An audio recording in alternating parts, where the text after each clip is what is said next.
अगला स्टेशन कालकाजी मंदिर है। आज आम पुणी बुलिया को बाहरी गलु।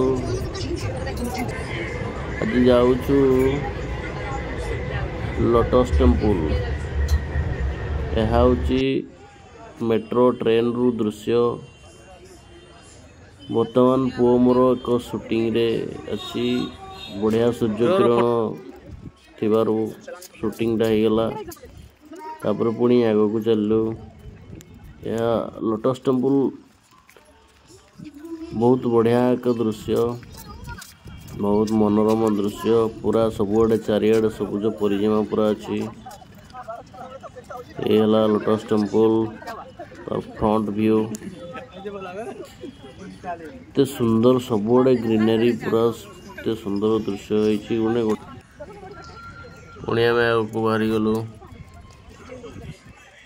बहुत बढ़िया सुंदर जिनिस थिला। यह हूँ जमी हूँ 1953 रे किना जाइतिला। यार क्षेत्रफल हूँ 26.6 एकर। ते बड़ एरिया रे एते सुंदर सजाई रखिथिबार बहुत बहुत धन्यवाद। बहुत बढ़िया लगने पूरा शांतिर जगह ये। यह हूँ स्थल भाग ठू 34.27 मीटर उच्चता विशिष्ट। आम गलु पुणी मंदिर को, मंदिर एंट्रांस रे आगू चलू मंदिर भीतर को।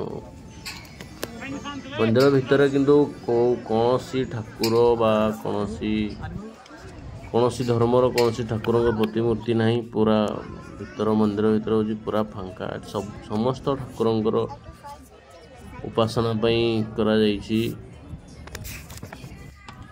मंदिर भितर 1300 लोकों को बसिया पई चेयर पड़ी। 1300 लोक का संगे बसी पारे, एक संगे बसिक प्रार्थना करि पारे। मंदिर भितर कौन सी प्रकार शब्द करि पारिबे नहीं। वीडियो वा फोटो उत्तोलन करें। बर्तमान आम लाइन रे सीरियल रे अच्छु। लाइन रे लगी छिड़ा भितर बसापी। बाहर सब प्रथम इंस्ट्रक्शन दि जाऊँगी केमती भीतर को गला पर कौन कौन करिवो कौन कौन नहीं। ये जो पाखुड़ा देखुंत आपण पाखुड़ार संख्या हूँ 27टा।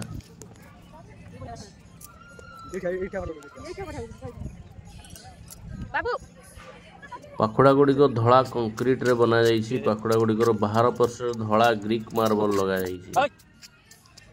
जो आपण देखिले जो देखिले मंदिर चारिपटे जो पानी अच्छी पानी होची से गोटे गोटे होची पोखरी बा पुष्करिणी। मंदिर चारिपटे मोट 9टी पुष्करिणी अच्छी। मंदिर व्यास होची 70 मीटर।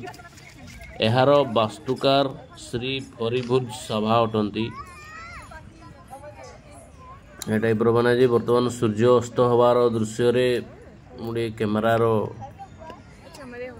कैमरा टे चेक करूली। कैमरा क्वालिटी चेक करूली कौन केंती आसी। बहुत बढ़िया सूर्य अस्तर दृश्य थिला ये।